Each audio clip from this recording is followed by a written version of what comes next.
இருளில் வங்கதேசம், இந்தியாவின் உதவியை நாடும் நிலையில் வாங்க பார்க்கலாம். நம்மளுடைய அண்டை நாடான வங்கதேசத்துல தற்போது மின்சார பற்றாக்குறை மற்றும் நீண்ட நேர மின்தடை முக்கியமான பிரச்சனையா உருவாக்கி இருக்கு. சில பகுதிகளில் தினமும் பல மணி நேரம் மின்தடை ஏற்படுறதுனால பொதுமக்கள் போராட்டங்கள்ல ஈடுபட்டு வராங்க. சில இடங்கள்ல மின்சார அலுவலகங்கள் மற்றும் கட்டமைப்புகள் மேல தாக்குதல்களும் நடைபெற்றிருக்கு. ஆனா இதை வெறும் திடீர் மின்தடை அப்படின்னு பார்க்க முடியாது. பல காரணங்கள் ஒன்றாக சேர்ந்ததன் விளைவுதான் இந்த நெருக்கடி. வங்கதேசத்தினுடைய மின்சார உற்பத்தியில இயற்கை எரிவாயு முக்கிய பங்கு வகிக்கிறது. நாட்டினுடைய உள்நாட்டு எரிவாயு உற்பத்தி தேவையை பூர்த்தி செய்யாததால வங்கதேசம் வெளிநாடுகளில் இருந்து LNG எனப்படும் திரவ இயற்கை எரிவாயுவை இறக்குமதி செய்யுது. ஆனா எரிவாயு விநியோகத்துல ஏற்படும் சிறிய தடை பல மின் உற்பத்தி நிலையங்களை பாதிக்குது. சமீபத்துல LNG விநியோகத்துல ஏற்பட்ட பிரச்சனைகள் காரணமா சில மின் நிலையங்கள் முழு திறன்ல இயங்க முடியாத நிலை ஏற்பட்டுச்சு. அதாவது மின் நிலையம் இருக்கிறது, ஆனா அதை இயக்க தேவையான எரிபொருள் போதுமான அளவுல இல்லை. வங்கதேசத்துல பல மின் நிலையங்கள் இருந்தாலும் அவை அனைத்தும் ஒரே நேரத்துல முழு திறன்ல இயங்குவதில்லை. சில நிலையங்கள்ல தொழில்நுட்ப கோளாறுகள் ஏற்பட்டன. சில இடங்கள்ல பராமரிப்பு பணிகள் நடைபெற்றன. இதனால ஏற்கனவே குறைவாயிருந்த மின் உற்பத்தி மேலும் குறைஞ்சது. மேலும் நிலக்கரியை பயன்படுத்தும் சில பெரிய மின் நிலையங்களுக்கு எரிபொருள் விநியோகத்துல தடைகள் ஏற்பட்டுச்சு. குறிப்பா மோசமான வானிலை காரணமா நிலக்கரி இறக்குமதி மற்றும் விநியோகத்துல பாதிப்பு ஏற்பட்டுச்சு. வங்கதேசத்துல வெப்பநிலை அதிகரிக்கும் காலங்கள்ல மின்சார தேவை வேகமா உயர்கிறது. வீடுகள் மற்றும் வணிக நிறுவனங்கள்ல குளிர்சாதன பெட்டி, ஏர் கண்டிஷனர், மின்விசிறி போன்றவற்றினுடைய பயன்பாடு அதிகரிப்பதனால மின் தேவை உச்சத்தை அடைகிறது. ஆனா அதே நேரத்துல எரிவாயு பற்றாக்குறை மற்றும் மின் நிலையங்களுடைய கோளாறுகளான உற்பத்தியை தேவையான அளவுக்கு அதிகரிக்க முடியல. மின்சார தேவை அதிகம், ஆனா உற்பத்தி குறைவு. இதுதான் நீண்ட நேர மின் தடைக்கு முக்கியமான காரணமா இருக்கு. தொடர்ச்சியா பல மணி நேரம் மின்சாரம் இல்லாததுனால மக்கள் கொடுமையா பாதிக்கப்படுறாங்க. வீடுகள்ல குடிநீர் விநியோகம், சிறு தொழில்கள், கடைகள், மருத்துவ சேவைகள், மாணவர்களுடைய கல்வி போன்றவை பாதிக்கப்படுது.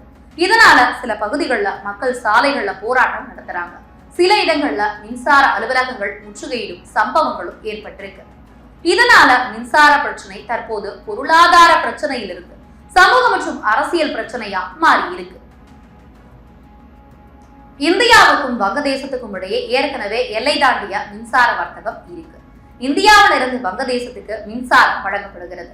குறிப்பாக இந்தியாவுடைய ஜார்க்கண்ட் மாநிலத்துல இருக்கிற அதானி பவர் மின் நிலையத்திலிருந்து வங்கதேசத்துக்கு மின்சாரம் வழங்கப்படுது. எனவே வங்கதேசத்தின் மின் அமைப்புல இந்தியாவிலிருந்து கிடைக்கும் மின்சாரம் ஒரு முக்கியமான ஆதாரமா இருக்கு. ஆனா இங்க ஒரு முக்கியமான விஷயத்த கவனிக்கணும். வங்கதேசத்துக்கு மின்சார நெருக்கடி ஏற்பட்டதுக்கு இந்தியா மின்சாரம் நிறுத்தியதுதான் காரணம் அப்படின்னு நேரடியா சொல்லிட முடியாது. உண்மையான நிலைமைக்கு பல காரணங்கள் இருக்கு. இயற்கை எரிவாயு பற்றாக்குறை, LNG விநியோக சிக்கல், நிலக்கரி எரிபொருள் பற்றாக்குறை, மின் நிலைய கோளாறுகள், அதிகரிக்கும் மின்சார தேவைதான். வங்கதேசம் மின்சார உற்பத்திக்காக எரிவாயு மற்றும் இறக்குமதி செய்யப்படும் எரிபொருட்களை அதிகம் சார்ந்திருக்கிறது. சர்வதேச சந்தையில எரிபொருள் விலை உயர்ந்தாலும் வெளிநாட்டு நாணய பற்றாக்குறை ஏற்பட்டாலும் இறக்குமதி பாதிக்கப்படலாம். அதே நேரத்துல மின்சார தேவை தொடர்ந்து அதிகரிச்சால் உற்பத்தி மற்றும் தேவைக்கு இடையான இடைவெளியும் அதிகரிக்கலாம். எனவே தற்போதைய பிரச்சனை ஒரு சில நாட்கள்ல தீரக்கூடிய சாதாரண மின்தடை மட்டும் கிடையாது. வங்கதேசத்தினுடைய எரிசக்தி பாதுகாப்பு மற்றும் மின்சார உள்கட்டமைப்புகள்ல இருக்கிற பலவீனங்களை வெளிப்படுத்தும் ஒரு எச்சரிக்கை அப்படின்னு கூட பார்க்கலாம்.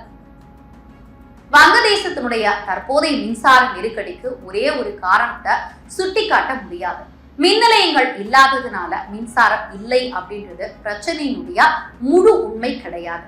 இருக்கும் மின் நிலையங்களை இயக்க தேவையான எரிவாயு, LNG, நிலக்கரி மற்றும் பிற எரிபொருட்களின் விநியோகம் பாதிக்கப்பட்டிருக்கிற நிலையில மின்சார தேவையும் அதிகரித்திருப்பதே முக்கிய காரணம். இந்தியாவிலிருந்து கிடைக்கும் மின்சாரம் வங்கதேசத்துக்கு உதவியா இருந்தாலும் வங்கதேசத்தின் தற்போதைய மின்சார நெருக்கடி இந்தியாவுடனான அரசியல் உறவுடன் மட்டும் இணைத்து பார்க்கிறது சரியான அணுகுமுறை அல்ல. இது முதன்மையாக எரிசக்தி பற்றாக்குறை, எரிபொருள் விநியோக சிக்கல், உற்பத்தி நிலையங்களின் கோளாறுகள் மற்றும் அதிகரிக்கும் தேவை ஆகியவற்றால உருவான நெருக்கடியே சொல்லலாம்.